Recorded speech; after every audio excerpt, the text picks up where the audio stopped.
إنا نسألك الهدى والتقى والعفاف والغنى. بسم الله الحمد لله والصلاة والسلام على نبينا محمد وعلى آله وصحبه أجمعين. Muallim Sani negizinde Arap harflerini öğrenmeni devam ederiz. Biz endi mana eng birinchi darslerde esingizda bo'lsa z harfini öğrenganik. Shulay bet zontik degandagi gadati z. Z harfi esingizda bo'lsa ishov bo'ladi deydi arab tilinde. 3 türlü z harfi bor. Şunun ikkinchisi bugun biz bugungi darsda öğrenirmiz. O d harfini o'xshagan yumshoq d kichkinagina shulay pishmoqli bumerang kebek, ammo aning bor nuqtasi. Bu bilan saqov z. Bu bitin z. Tishlarimiz tilga tegmay z. Zu. Shulay z saqov z. Bizning til ishi ustidagi tishlarga tegadi.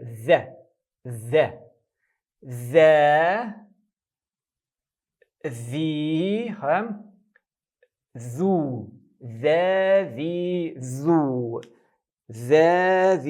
Zu.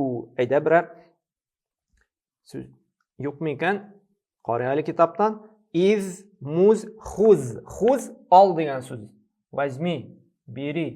Xuz. Ol. Yani возьми. Ruscha aytsak. Xuz. Uz. Zub. Zuq. Zuq yani rizqni qovib qara, tuzlama, bollama ekan bilar uchun zuq deyiladi. Zuq qovib qara. Zar. Munzu. Iznu. Izn ruxsat degan so'z. Iznu ruxsat. Добро. Bazlu. Zikru. Zikrni bilasiz endi shulay. Endi so'z ol. Har bir musulmon bilan zikru. Zikr. Allohni zikr etu shulay. Arab tilida endi zikr deylar. Zikru. Zikr. Allohni zikr etu. Payg'ambar sollallohu alayhi vasallam bir hadisida narsa deydi. Eng xayrli amal bir o'lgan kishiga xatlikdi, narsani unutmadi, zikrni unutmadi. Ya'ni tiling har vaqtda da yuvish bo'lib tursin, Allohni zikr etu bilan deydi. Alloh taolo Qur'onda da ko'p oyatlarida aytadi, narsada Allohni ko'paytirib zikr etasiz deydi. Har vaqtda da Allohni esingizda turing. Tek o'tirasizmi, ishlaysizmi? Subhanalloh, alhamdulillah, la ilaha illalloh. Subhanalloh va bihamdihi desang, jannatda endi og'ash o'tirtiladi deydi Payg'ambar sollallohu alayhi vasallam.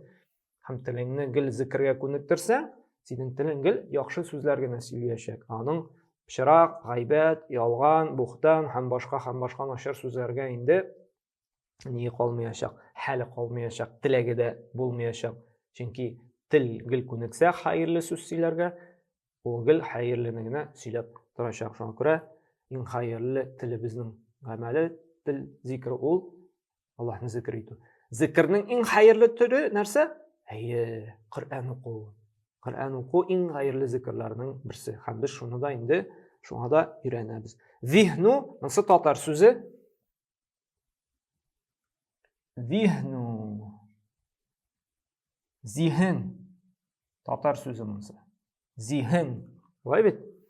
Zahaba ketdi degan so'z.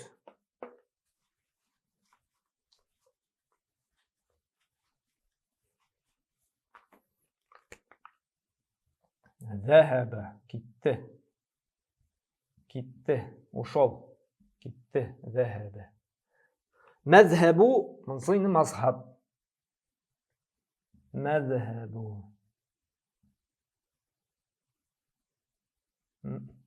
Mazhab shulay. Mazhab. Bizning dinimizda 4 mazhab bor. 4sida shulay. Abu Hanifa mazhabi, Imam Ahmadning mazhabi bor, Imam Malikning, Imam Shafi'ning mazhabi. Zahala, yazhalu, bazala, yabzulu, azhaba, yuzhibu. Zifru, bazlu, abzala, zara'a. Aydagiz ha kitobni qarab, aybatlab tag'in o'qiymiz. Zazizu, iz, muz, xuz, uz, zub, zuq, zar, munzu, iznu, bazlu, ذكر ذكر ذهن ذهن ذهب ذهب مذهب مذهب ذهل ذهل يذهل يذهل بذل بذل يبذل يبذل أذهب أذهب يذهب يذهب زفر زفر بذل بذل أبذل أبذل زرع زرع. Hazır daftarlarimizni ochamiz. Yozamiz. Z harfini yozgansizdir inshaalloh. Biz bugun yozamiz z harfini. Z'ni bir yo'l, zini bir yo'l, zuni tam bir yo'l. Ham ketamiz so'zlarni. Zahabani bir yo'l yozib chiqamiz, mazhabini bir yo'lni yozib chiqamiz. Ham bitinisin o'shada bo'lgan butun so'zni endi mana bu zifrunida bir yo'l, zifrunida bir yo'l, bazlunida bir yo'l, bazlunda bir yo'l yozira kerak. Ko'proq yozgan sayin, ko'proq o'qigan sayin ham o'qirga unutmay 15, 20, 30, 40, 45 ko'proq o'qigan sayin yaxshiroq bo'ladi. Alloh taolo barchamizga da yordam etsin. Shu kitobni endi o'rganib chiqarga, o'qirga ham Qur'onni o'z qo'limiz bilan tutib, originalda o'qirga Alloh taolo barchamizga da jin aytsin. Subhanakalloh bihamdik va ashhadu an la ilaha illa anta astag'firuka va atubu ilayk.